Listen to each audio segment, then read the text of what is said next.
Lei Complementar 105, de 10 de janeiro de 2001.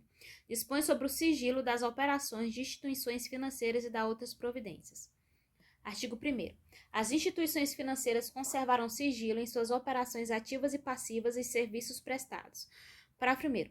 São consideradas instituições financeiras para os efeitos desta lei complementar os bancos de qualquer espécie, distribuidoras de valores mobiliários, corretoras de câmbio de valores mobiliários, sociedade de crédito, financiamento e investimentos, sociedade de crédito imobiliário, administradoras de cartão de crédito, sociedade de arrendamento mercantil, administradoras de mercado de balcão organizado, cooperativas de crédito, associações de poupança e empréstimo, bolsas de valores e de mercadorias e futuros, entidades de liquidação e compensação, outras sociedades que, em razão da natureza de suas operações, assim venham a ser consideradas pelo Conselho Monetário Nacional.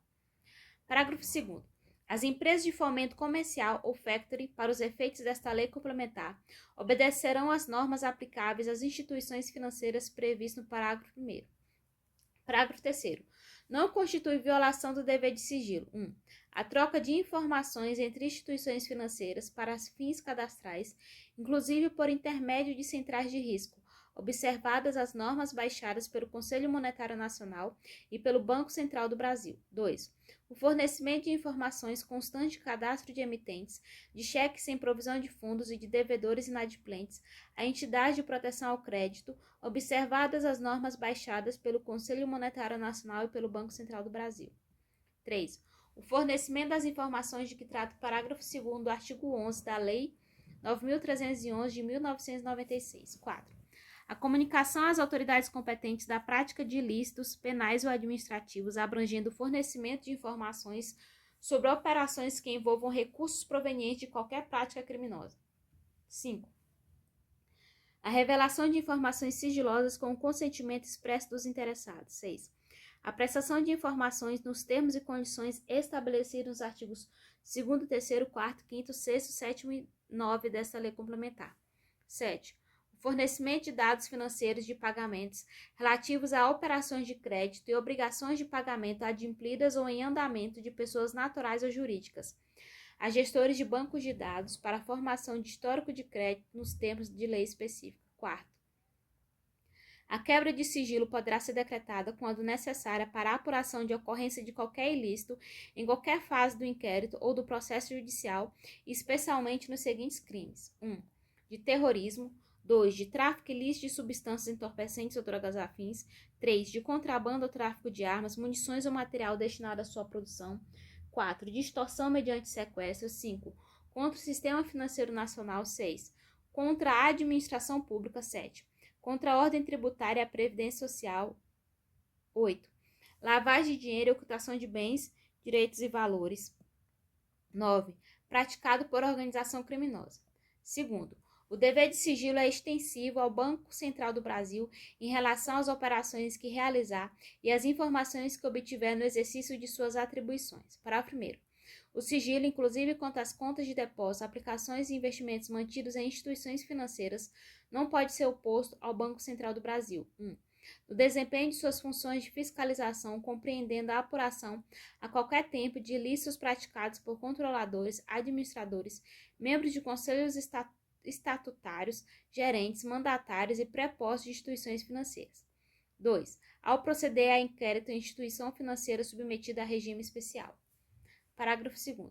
As comissões encarregadas dos inquéritos a que se refere inciso 2 do parágrafo 1º poderão examinar quaisquer documentos relativos a bens, direitos e obrigações das instituições financeiras, de seus controladores, administradores, membros de conselhos estatutários, gerentes, mandatários e prepostos, inclusive contas correntes e operações com outras instituições financeiras.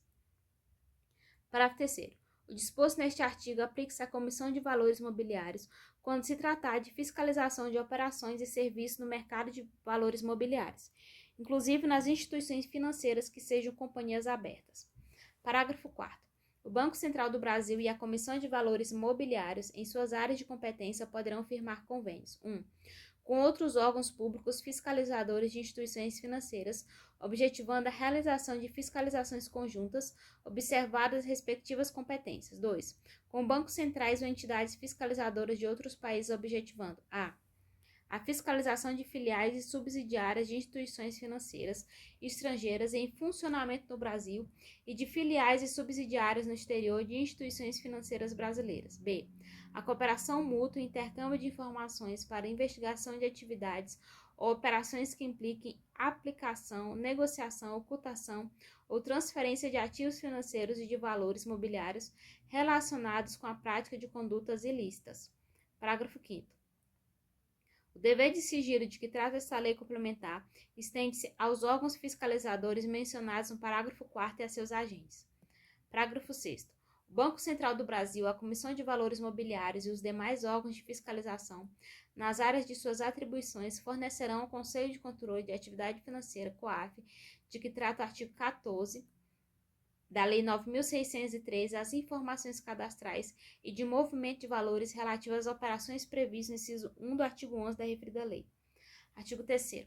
Serão prestados pelo Banco Central do Brasil, pela Comissão de Valores Mobiliários e pelas instituições financeiras as informações ordenadas pelo Poder Judiciário, preservado seu caráter sigiloso mediante acesso restrito às partes, que delas não poderão servir-se para fins estranhos à lide. Parágrafo 1º.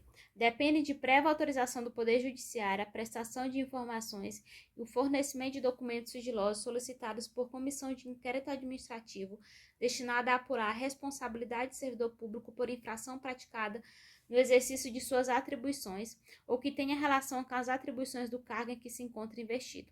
Parágrafo 2º. Nas hipóteses do parágrafo 1º, o requerimento de quebra de sigilo independe da Nas hipóteses do parágrafo 1º, o requerimento de quebra de sigilo independe da existência de processo judicial em curso. Parágrafo 3º. Além dos casos previstos neste artigo, o Banco Central do Brasil e a Comissão de Valores Mobiliários fornecerão à Advocacia Geral da União as informações e os documentos necessários à defesa da União nas ações em que seja parte. 4º. O Banco Central do Brasil e a Comissão de Valores Mobiliários, nas áreas de suas atribuições, e as instituições financeiras fornecerão ao Poder Legislativo Federal as informações e os documentos sigilosos que, fundamentadamente, se fizerem necessários ao exercício de suas respectivas competências constitucionais e legais. Parágrafo 1º. As comissões parlamentares de inquérito, no exercício de suas competências constitucional e legal, de ampla investigação, obterão as informações e documentos sigilosos de que necessitarem, diretamente das instituições financeiras ou por intermédio do Banco Central do Brasil ou da Comissão de Valores Mobiliários. Parágrafo 2º. As solicitações de que trata este artigo deverão ser previamente aprovadas pelo plenário da Câmara dos Deputados, do Senado Federal ou do plenário de suas respectivas comissões parlamentares de inquérito. 5º. O Poder Executivo disciplinará, inclusive quanto à periodicidade e aos limites de valor, os critérios segundo os quais as instituições financeiras informarão à Administração Tributária da União as operações financeiras efetuadas pelos usuários de seus serviços. Parágrafo 1º.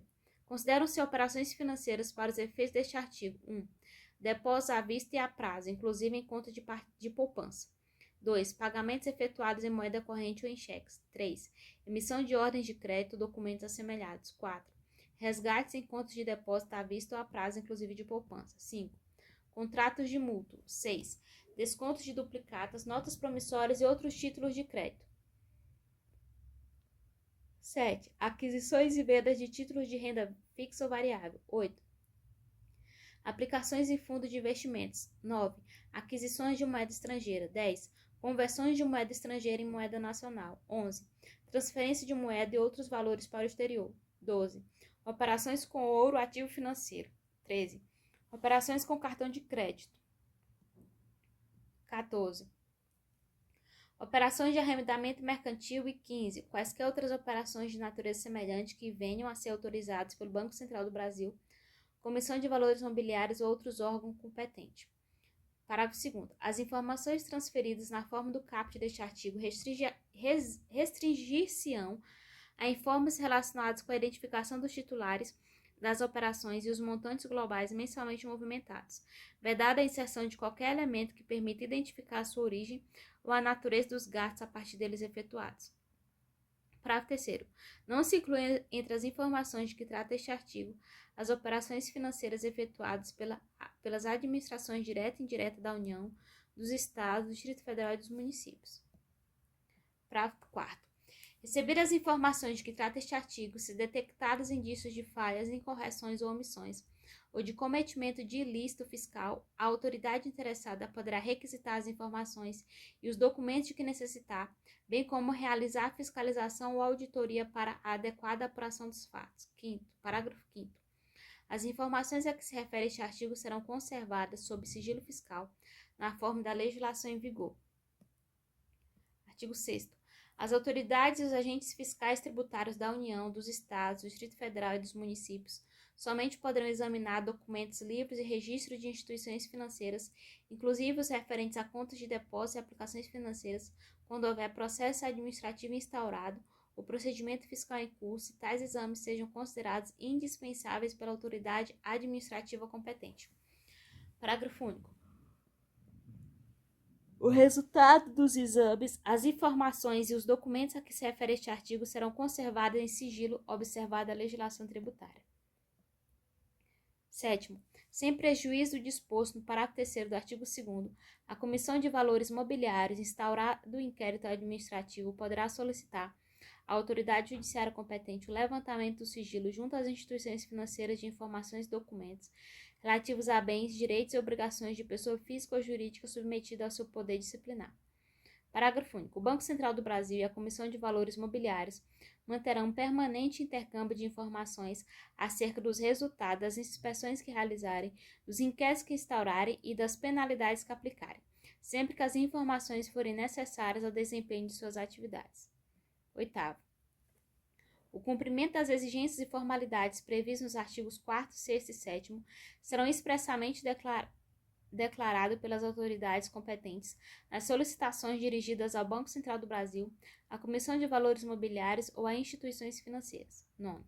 Quanto, no exercício de suas atribuições, o Banco Central do Brasil e a Comissão de Valores Mobiliários verificarem a ocorrência de crime definido em lei como de ação pública ou indícios da prática de tais crimes, informarão ao Ministério Público, juntando a comunicação dos documentos necessários à apuração ou comprovação dos fatos. Parágrafo 1º.